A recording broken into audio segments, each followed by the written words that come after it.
Hello everyone, जैसा कि हम लोगों ने प्रीवियस वीडियो में YDAC के बारे में बात करी थी, इस वीडियो में हम लोग YDAC से रिलेटेड कुछ एग्जांपल्स करने वाले हैं। ओके, एग्जांपल्स को शुरू करने से पहले हम थोड़ा सा YDAC का हल्का सा एक रिवीजन कर लेते हैं और उसके इंपॉर्टेंट फॉर्मूलेस को देखते हैं। चलो, अच्छा, सबसे पहली चीज बता, YDAC में जो हमारा पाथ डिफरेंस आया था डेल्टा एक्स कितना आया था? सो इन YDAC delta x is given bye D y upon capital D. Small d y upon capital D. What is small d? Distance between the slits. What is d? It is distance between the slits, और separation between the slits लिखना ज़्यादा सही है, separation between the slits। और जो दोनों sources बने थे S1 और S2, उन दोनों के बीच का जो सेपरेशन है वो है D। What is Y? Position of और फ्रिंज। अब ये फ्रिंज ब्राइट भी हो सकती है, डार्क भी हो सकती है, वो डिपेंड करेगा अपना कंस्ट्रक्टिव इंटरफेरेंस से या डिस्ट्रक्टिव इंटरफेरेंस से। क्लियर है बात? कैपिटल D है separation between source which is slits and screen,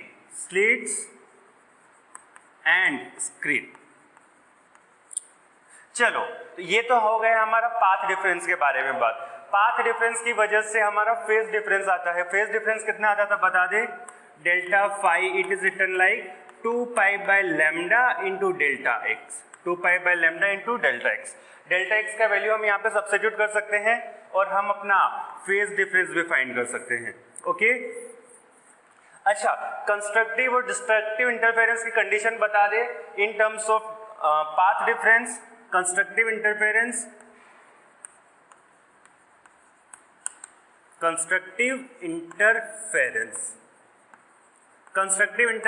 में delta x should be equal to n lambda. Okay, चल, यहां पे हम जैसे सब्स्टिट्यूट करते हैं, so n lambda is equals to d y upon capital d. यहां से y निकाल दे, सो y आएगा हमारे लिए कितना आ जाएगा? y जल्दी से निकालो, n lambda capital D upon small D. Similarly destructive interference की कंडीशन निकाल लेते हैं। Destructive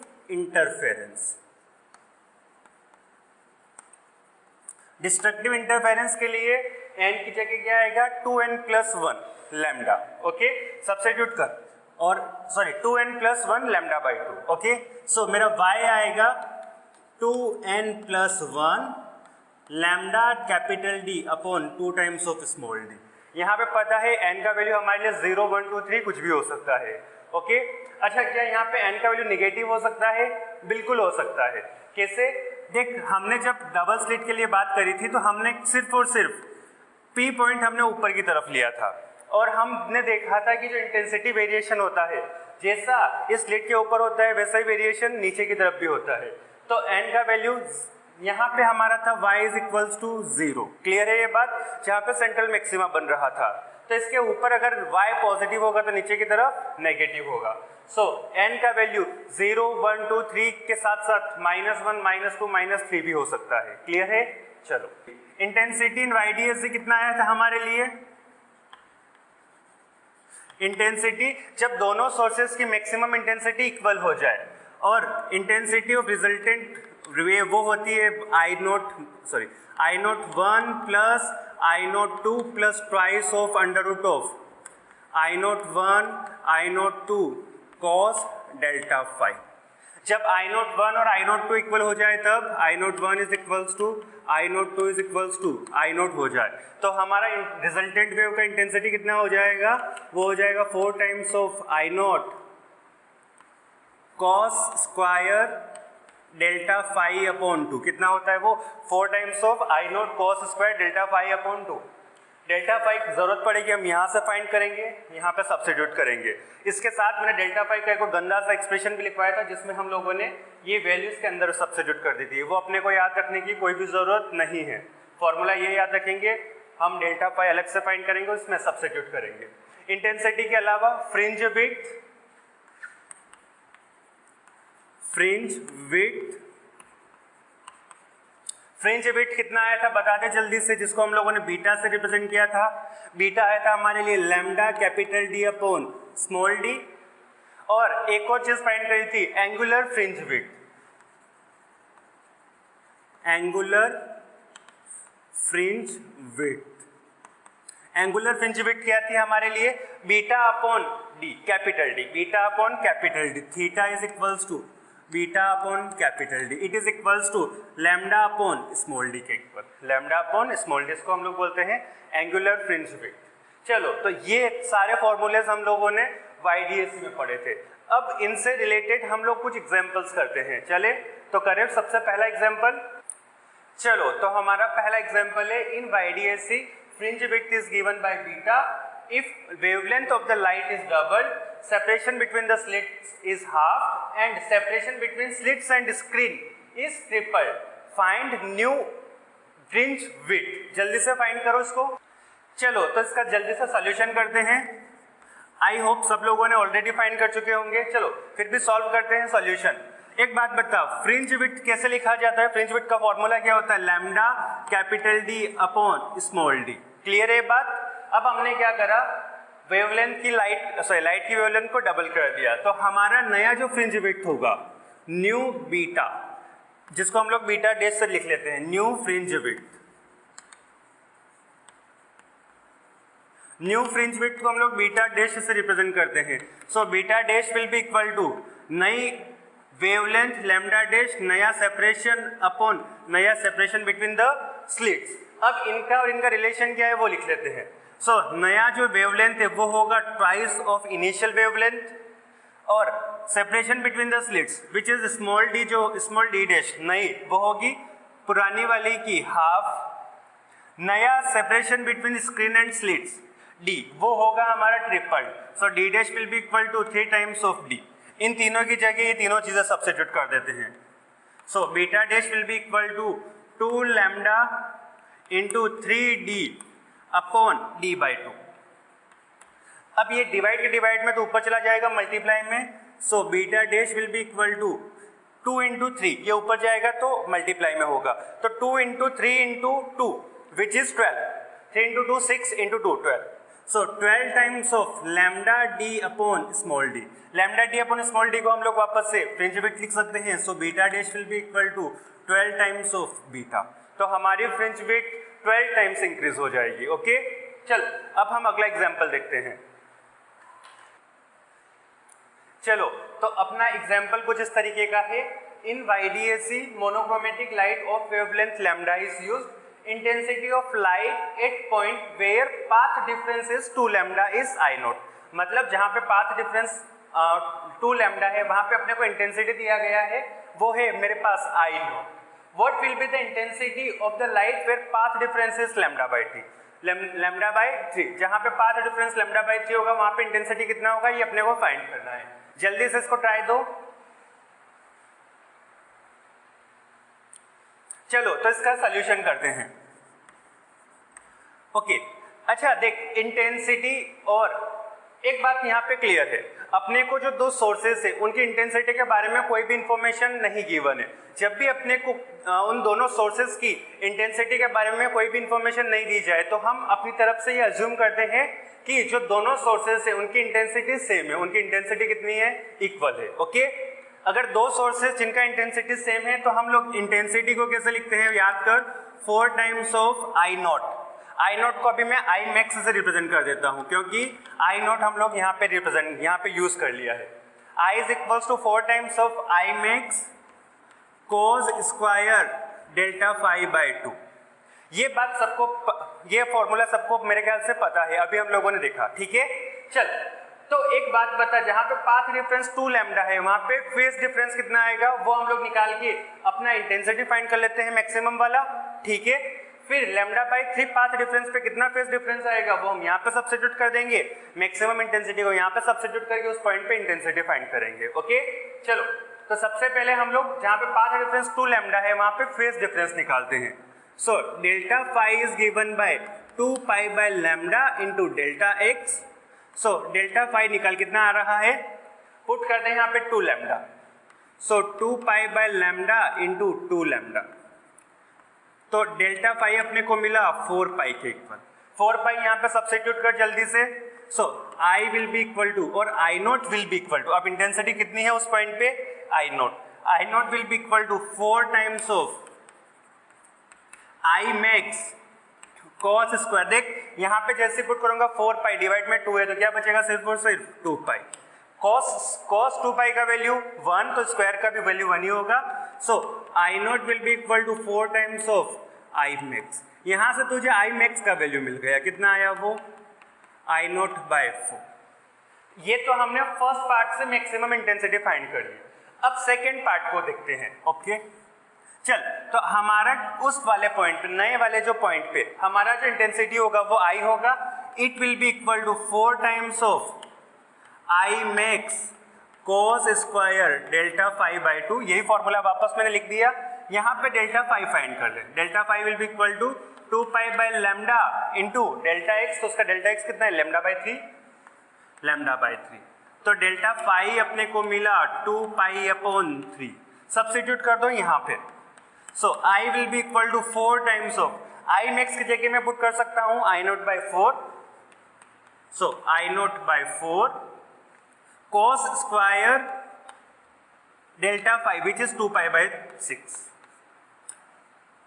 3 into 2 6। ओके, यहाँ पे इससे कैंसिल होगा तो नीचे बचेगा मेरे पास 3 cos पाई बाई 3, मतलब cos 60 डिग्री का वैल्यू कितना होगा, विच इज 1 बाई 2। ओके, इसको थोड़ा और सिंप्लीफाई करो तो i is equals to I naught into इसका वैल्यू 1 बाई 2 का स्क्वायर।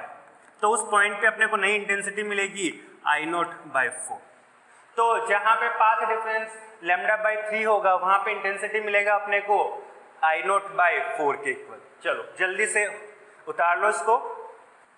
चलो तो अब अपना अगला क्वेश्चन जिसमें अपने को दिया गया है, in YDAC monochromatic light of wavelength lambda is used and fringe width is beta. If this setup is placed in a liquid of refractive index mu, find new fringe width. Okay, अब यहाँ पे concept introduce होता है। जब हम fringe width और जब हम लोग YDAC एक्सपेरिमेंट को जब हम किसी लिक्विड या किसी दूसरे मीडियम में लेके जाते हैं तो क्या होता है। अच्छा, यहाँ पे हमको फ्रिंज विड्थ के बारे में बात करनी है। सो fringe width beta is given by lambda capital D upon small d। एक बात बता, जब हम किसी चीज को या जब हम लाइट को किसी मीडियम में लेके जाते हैं तो उसकी कौन सी चीज चेंज हो जाती है, क्या उसकी फ्रीक्वेंसी चेंज होती है, नहीं होती है। वेलोसिटी चेंज होती है, बिल्कुल हो जाती है। कितनी हो जाती है उसकी final velocity. So velocity in medium will be equal to c by mu. क्या ये बात सबको पता है, वेलोसिटी इन मीडियम कितना हो जाता है हमारा, c by mu. c is speed of light in air. Clear है ये बात। अच्छा, वेलोसिटी चेंज होगी, फ्रीक्वेंसी चेंज नहीं हो रही है, तो क्या चीज चेंज होना है, वेवलेंथ। ओके, तो वेवलेंथ लैम्डा इन मीडियम कितना हो जाएगा, v is equals to F lambda हम लोग यूज कर सकते हैं, फ्रीक्वेंसी सेम होने वाली है। तो in air c is equals to F into lambda. In medium velocity v is equals to F into lambda in medium. अच्छा, इसको हम लोग एयर लिख लेते हैं अच्छे के लिए। एयर मीडियम मीडियम दोनों का रेशियो ले लें यहाँ पे। So v of air upon v of medium is equals to lambda of air upon lambda of medium. क्या इसी को हम लोग रिफ्रैक्टिव इंडेक्स कहते हैं, velocity of light in air upon velocity of light in medium. तो ये हो गया मेरे लिए refractive index mu. So mu is equals to lambda of air upon lambda of medium. यहां से मुझे पता मीडियम का जो लैम्डा होगा वो कितना हो जाएगा, it will be like lambda of air upon mu. जो लाइट है जब हम उसको मीडियम में लेके जाते हैं तो उसका वेवलेंथ डिक्रीज हो जाता है 1 बाय म्यू टाइम्स। ये बात ठीक है। यहाँ पे बता हमारा जो नया जो होगा वेवलेंथ वो कितना हो जाएगा। सो सॉल्यूशन इनिशियली हम लोगों ने लिख दिया, in medium beta is equals to और beta dash is equals to lambda which is lambda air upon mu which is lambda by mu d upon d. So beta dash will be equal to lambda d upon mu times of d. Lambda d upon d को हम लोग beta से replace कर देते हैं, so beta dash will be equal to beta upon mu. Okay, तो जब हम किसी सेटअप को पानी के अंदर लेके या पानी या किसी मीडियम के अंदर लेके जाते हैं तो उसका beta which is fringe width decrease हो जाता है। किस फैक्टर से डिक्रीज होता है? 1/μ। क्लियर है ये बात? अपने को अगर ऐसे क्वेश्चंस पूछे जाए जहां पे मीडियम चेंज हो रहा है तो लाइट की उन चीजों के ऊपर सोचो जो मीडियम की वजह से चेंज होती है, जैसे कि वेवलेंथ, अपनी वेवलेंथ और वेलोसिटी। पर हम इस पूरे अभी तक जितना कुछ पढ़े हैं उसमें सिर्फ और सिर्फ वेवलेंथ के लिए बात हुई है, तो वेवलेंथ चेंज हो जाती है, इसके बारे में अपने को हर बार सोच के चलना है। ओके, चलो, अगर वेवलेंथ चेंज होगी तो हमारा पाथ डिफरेंस भी चेंज हो जाएगा। बिल्कुल हो जाएगा। पाथ डिफरेंस कितना हो जाएगा बता? Lambda small D upon capital D था, तो लैम्डा मीडियम आ जाएगा वहां पे। उसकी वजह से हमारा जो फर्स्ट मैक्सिमा और मिनिमा के जो पोजीशंस है वो भी चेंज हो जाएंगे। घर पे एक बार ट्राई जरूर करना। इसी केस के लिए बात कर लेना चाहे find the position, find change in position of first maxima. Okay, question कर लेना, ये ट्राई करना जरूर। ओके, नहीं होगा तो मुझे कमेंट में करके बताना, मैं फिर इसको सॉल्व करूंगा।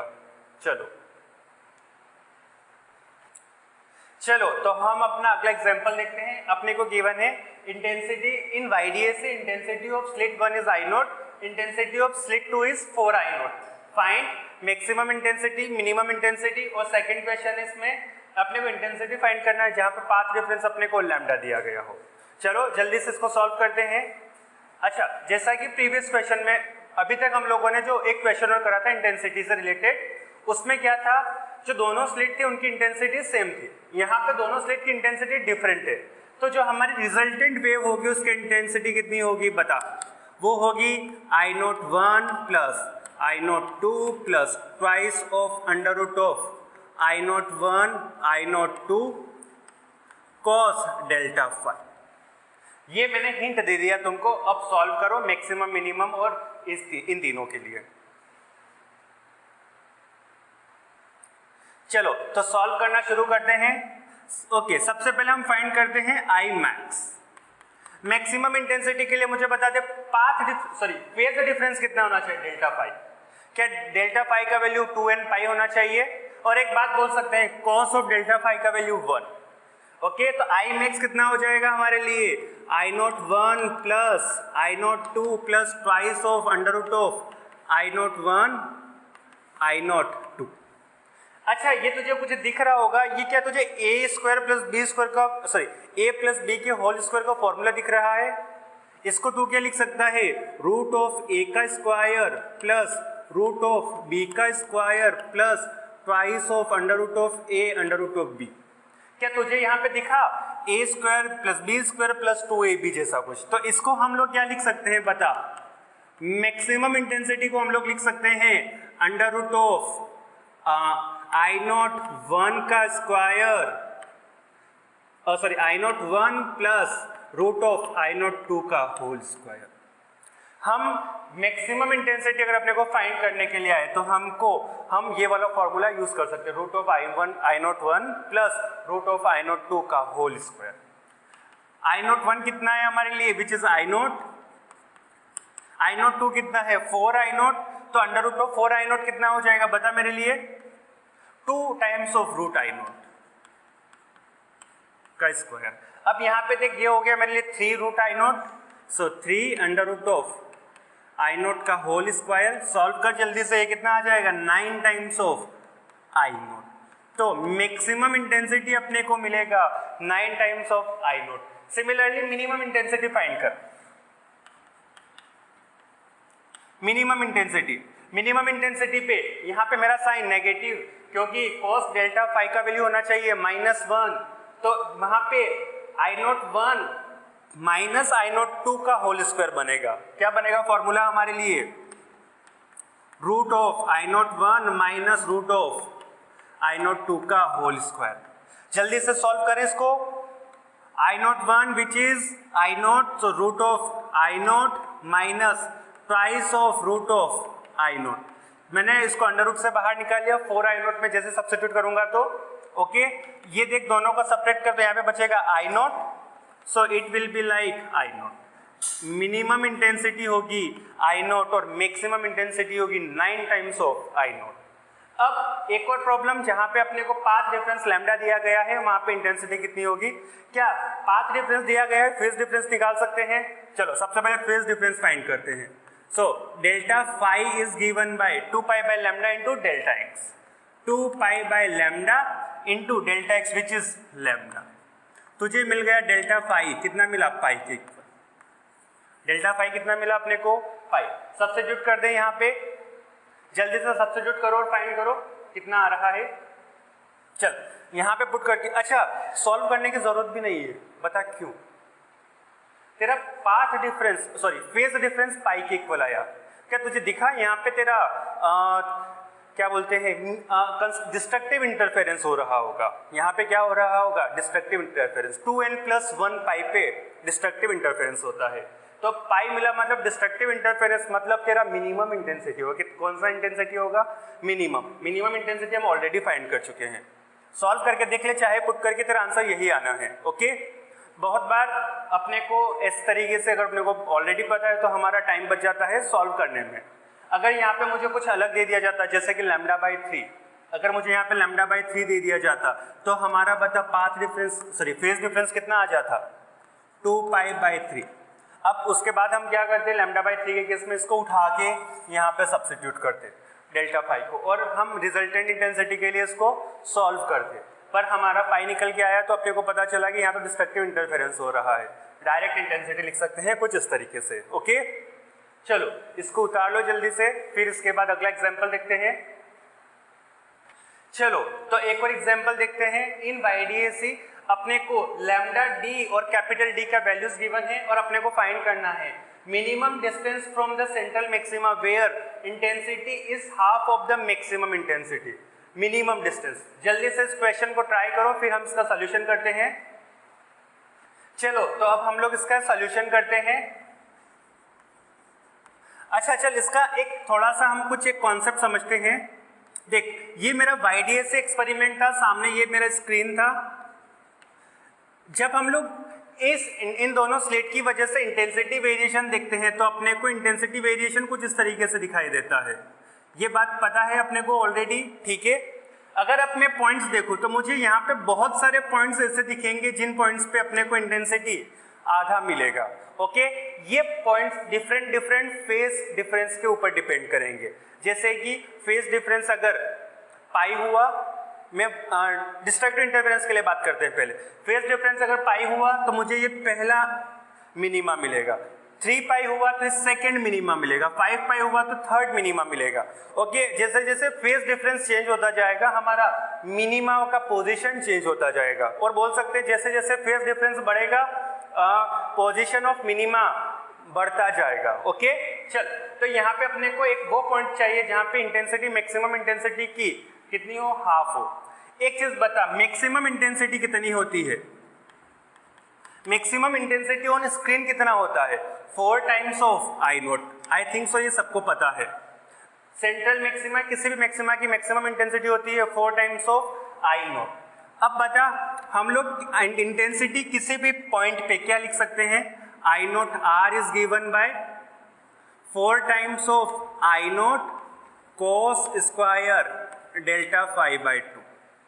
ओके, तो जहां पे ये बात कर रहा है वहां पे इंटेंसिटी मैक्सिमम इंटेंसिटी की हाफ है। कितनी है? मैक्सिमम इंटेंसिटी की हाफ। सो अभी अब हमारे लिए I0 R will be equal to I max upon 2 के इक्वल है। कितना है वो? I max upon 2। सब्स्टिट्यूट कर दें यहाँ पे।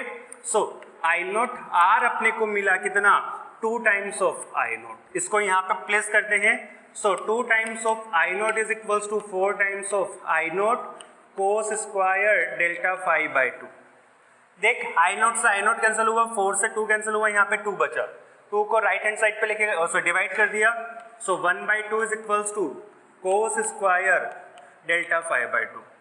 cos delta phi by 2 is equals to 1/√2। cos delta phi 1/√2 के इक्वल कहाँ होता है? π/2 पहला, सॉरी π/4 पहली बार होता है π/4 के इक्वल। दूसरी बार कब होता है? बेसिकली यहाँ पे प्लस माइनस का साइन आना चाहिए। जब हम लोग अंडर रूट हटाएंगे तो यहाँ पे कौन सा साइन आएगा? Plus minus 1/√2। कौन कौन से पॉइंट्स पे होता है? पहला पॉइंट पाई बाय 4, दूसरा पॉइंट 3π/4, उसके बाद π/4, अगला पॉइंट 3π/4, अगला पॉइंट देख इन दोनों में देख ले क्या ऐड कर रहे हैं हम लोग, π/2 ऐड कर रहे हैं। तो अगली बार आएगा हमारे लिए 3π/4 प्लस π/2, तो 3π/4 प्लस π/2 कितना हो जाएगा ये, यहाँ पे मैं 2/4 कर सकता हूँ, सो 5π/4 3 5, इसके बाद 7π/4। तो इन सब पाथ और इन सब फेज डिफरेंस पे अपने को इंटेंसिटी हाफ दिखाई देगा। तो एक बात बता, सबसे पहले इंटेंसिटी हाफ अपने को इस एंगल के लिए दिखाई देगा, किसके लिए, π/4 के लिए। Okay, so delta phi upon 2 should be equal to कितना, π/4। तो डेल्टा फाई अपने को कितना मिला, π/2। तो इस वाले पॉइंट पे फेज डिफरेंस हमारे लिए π/2 है। हम पाथ डिफरेंस और पोजीशन का रिलेशन हम लोग अच्छे से जानते हैं। सो डेल्टा, यहाँ से हम लोग डेल्टा एक्स फाइंड करते हैं। So delta phi is given by 2π/λ into delta x. Delta x निकाल लें यहाँ से, इसकी जगह हमने पुट किया π/2, it is equals to 2π/λ into delta x. जो जो चीजें कैंसिल हो रही कैंसिल कर। सो डेल्टा एक्स मिला अपने को, पाई से पाई कैंसिल हुआ, λ/4 आ जाएगा। अब डेल्टा एक्स और y का रिलेशन हम लोग जानते हैं। कौन सा रिलेशन होता है, y is not y, delta x is given bye dy upon small d। ये रिलेशन हम लोगों ने पढ़ा हुआ है। पाथ डिफरेंस अपना आया λ/2, सब्स्टिट्यूट कर दें वहां पे, λ/4 is equals to dy upon capital D। यहाँ से y निकाल, y कितना मिल जाएगा अपने को, dλ upon 4 times of small d। तो ये पॉइंट मिलेगा जहाँ पे अपने को इंटेंसिटी पहली बार हाफ मिलेगी। सारी वैल्यूज हम यहाँ पे सब्स्टिट्यूट करके इसको हम लोग y के लिए सॉल्व कर सकते हैं। चलो जल्दी से खुद से सॉल्व करो। मैं इसका डायरेक्ट आंसर लिखता हूँ, अच्छा डायरेक्ट नहीं, थोड़ा सा कर देते हैं। चलो लैम्डा d का वैल्यू 1 मीटर, लैम्डा अपने को किस में गिवन है, नैनोमीटर में, उसको किस में कन्वर्ट करना पड़ेगा अपने को, मीटर्स में। ठीक है, जल्दी से कर ले, 500 into 10⁻⁹ 1 nanometer equal to 10⁻⁹ metre. Okay, divided by 4 times of d अपने को गिवन है मिलीमीटर में, मिलीमीटर को वापस से मीटर में कन्वर्ट कर, 10⁻⁻3। बस अब मुझे इसको क्या करना है, कैलकुलेट करना है। जल्दी से कैलकुलेट कर लो और उतार लो इसको। चलो तो अब हम अपना अगला एग्जांपल देखते हैं। In YDAC beam of light has two wavelengths λ1 and λ2। Find distance of the third bright fringe for λ1, second least distance from the central maxima where bright fringes due to both wavelength coincide, third which bright fringe of λ1 coincide with bright fringe of wavelength λ2। अच्छा देख, अभी तक हम लोगों ने जो YDAC से किया वो मोनोक्रोमेटिक लाइट के लिए किया। मोनोक्रोमेटिक लाइट मतलब जहाँ पे सिर्फ और सिर्फ एक टाइप की वेवलेंथ हो। यहाँ पे हमारे पास 2 डिफरेंट टाइप की वेवलेंथ है। तो अब ऐसे क्वेश्चंस पे अपने को कुछ चीजें देखनी पड़ेगी। सबसे पहले वो समझते हैं। ये अपने को YDAC से दिया गया है। ओके सेटअप, पहली बार जो वेवलेंथ आ रही है वो λ1 आ रही है, ये बात समझना। और इस λ1 की वजह से स्क्रीन के ऊपर अपने को एक इंटरफेरेंस पैटर्न दिखेगा। ठीक है, ये अपने को कुछ इस तरीके का इंटरफेरेंस पैटर्न दिखेगा ऊपर नीचे दोनों साइड, λ1 की वजह से। अब क्या करना है अपने को इस क्वेश्चन, मतलब ऐसे क्वेश्चंस में अब क्या होगा, यहाँ से जो वेवलेंथ आएगी वो λ2 वाली आएगी और इस λ2 की वजह से भी यहाँ पे एक इंटरफेरेंस पैटर्न दिखेगा। अब अपने को यहाँ पे जो इंटरफेरेंस पैटर्न लेट से वो कुछ इस तरीके का है।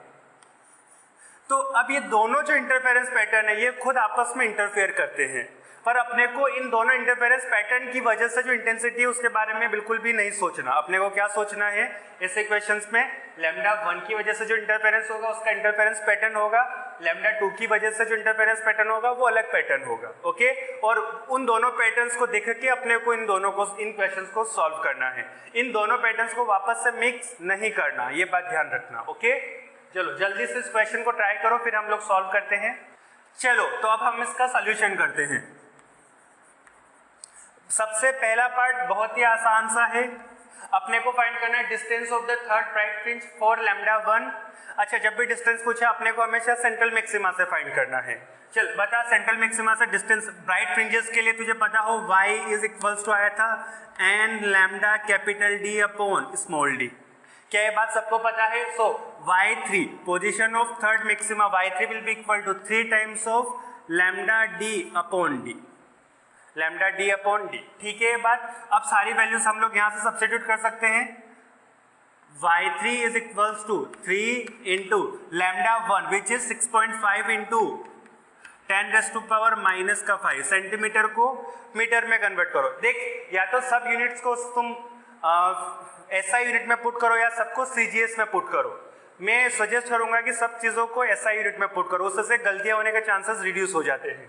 यहाँ पे सब्स्टिट्यूट करते हैं। सो 10⁻⁻⁻² सेंटीमीटर को मीटर में कन्वर्ट कर लिया, लैम्डा का वैल्यू पुट कर दिया, d है हमारे पास 120 centimetre which is 1.2 metres. Centimetre को मीटर में कन्वर्ट करना आता है। d है 2 मिलीमीटर, तो 2 इंटू 10⁻³ मीटर्स। अब ये कैलकुलेशन करनी है अपने को, जल्दी से कर लो, ओके। तो अब हम इसका सेकंड पार्ट करते हैं। सेकंड पार्ट में अपने को क्या करना है? Least distance from central maxima where bright fringes due to both wavelength coincide, okay. अच्छा देख, अब इस क्वेश्चन को देखने के लिए कुछ इधर देख। जब हम इंटेंसिटी पैटर्न बना रहे हैं और इंटरफेरेंस पैटर्न बना रहे हैं, लेट से कुछ ये जो पैटर्न है ये हमारा लैम्डा 1 के लिए है। किसके लिए? लैम्डा 1 के लिए। इधर की तरफ मैं बनाता हूँ लैम्डा 2 के लिए। तो ये हमारा कुछ इस तरीके का इंटेंसिटी पैटर्न है हमारे लिए लैम्डा 2 के लिए। तो अब क्या हो रहा है कि इसका लेट से nth और nth मैक्सिमा इसके mth मैक्सिमा के साथ कोइंसाइड कर रहा है किसी पॉइंट पे। तो अपने को बस उसका पोजीशन फाइंड करना है, ओके।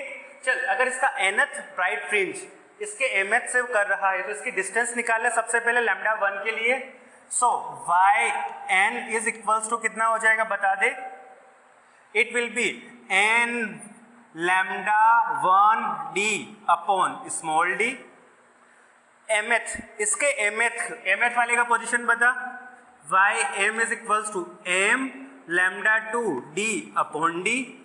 अब ये दोनों कोइंसाइड करें तो ये दोनों जो डिस्टेंसेस से इक्वल हो जाएगी हमारे लिए। So n lambda 1d upon small d is equals to m lambda 2d upon small d। जो चीजें कैंसिल हो रही कैंसिल कर ले। देख, यहाँ से रिलेशन मिल गया तुझे, n1 lambda 1 is equals to m into lambda 2। n1 lambda 1 is equals to m into lambda 2। अब अपने को क्या करना है? हम एक बात जानते हैं, n और m हमेशा इंटीजर नंबर होते हैं। तो अब अपने को ऐसा इंटीजर नंबर, दोनों ऐसे इंटीजर ढूंढने हैं जिसपे ये दोनों इक्वल हो जाए, ओके। चलो तो हम वैल्यू सब्स्टिट्यूट करते हैं। सबसे पहले n upon m will be equal to lambda 2 upon lambda 1। So n upon m value substitute कर, यहाँ पे लैम्डा 2 का वैल्यू है 5.2 इंटू 10⁻⁻⁵ अपॉन 6.5 इंटू 10⁻⁻⁵। इसको जल्दी से सॉल्व कर, वो हटा, कैंसिल करो कुछ टर्म्स, बाकी इन दोनों को सॉल्व करो। 52 अपॉन 65, आई थिंक सो 13 से दोनों डिवाइड होते हैं, ओके। तो 52 आ जाएगा 4 और नीचे आ जाएगा 5, 64, ओके। दोनों को डिवाइड कर देते हैं। सो n बाई m का वैल्यू मिला अपने को, n बाई m का वैल्यू मिला 4 अपॉन 5। यहाँ से n का जो वैल्यू होना चाहिए वो 4 होना चाहिए and m is equals to 5। पहली बार जब दोनों के ब्राइट फ्रिंजेस मिलेगी तो लैम्डा 1 का वो चौथी ब्राइट फ्रिंज होगी और लैम्डा 2 की वो 5वीं ब्राइट फ्रिंज होगी। क्लियर है ये बात? अगर अपने को सेकेंड टाइम पूछा होता तो यहाँ पे अगला फैक्टर कौन सा होगा? मैं दोनों साइड 2 का मल्टीप्लाई कर देता हूँ, तो n इक्वल टू 8 और m इक्वल टू 10 पे ये सेकेंड टाइम ऐसा होगा जब हमारी दोनों की ब्राइट फ्रिंज वापस से कोइंसाइड कर रही होगी। क्लियर है ये बात? चलो, तो हमको मिल गया अपना थर्ड पार्ट, तो हम लोगों ने कर लिया। तो इसके हिसाब से क्या बोलेंगे, लैम्डा 1 मतलब fourth bright fringe of lambda 1 is coinciding with fifth bright fringe of lambda 2। Clear है ये? अब हम अपना क्या फाइंड करते हैं, सेकेंड वाला पार्ट जिसमें डिस्टेंस फाइंड करना था। चाहो तो यहाँ पे n का वैल्यू सब्स्टिट्यूट कर दो, चाहे यहाँ पे m का वैल्यू सब्स्टिट्यूट कर दो और y का वैल्यू फाइंड कर लो। यहाँ पे हम लोग सब्स्टिट्यूट कर देते हैं। So y4 will be equal to 4 times of lambda 1 which is 6.5 into 10⁻⁻5 centimetre को मीटर में कन्वर्ट करना मत भूलना, 10⁻⁻2। मेरे ख्याल से यहाँ पे थोड़ा कट रहा है, तो हम लोग यहाँ पे सॉल्व करते हैं। So y4 is equals to 4 into lambda 1 which is 6.5 into 10⁻⁻5 into 10⁻⁻2। वापस से d को हम लोग पुट करेंगे 120 सेंटीमीटर मतलब 1.2 metres upon small d which is 2 millimetre, 2 into 10⁻⁻3। Calculation हम लोग कर सकते हैं बहुत ही आसानी से। चलो, तो मेरे ख्याल से अब तुमको YDSS से आने वाले क्वेश्चंस के बारे में पता चला। इसी टाइप के क्वेश्चंस अपने को YDSS से पूछे जाते हैं। ओके, चलो इस चीज को नोट कर लो। आज का लेक्चर हम लोग यहीं पे फिनिश करते हैं। Thank you.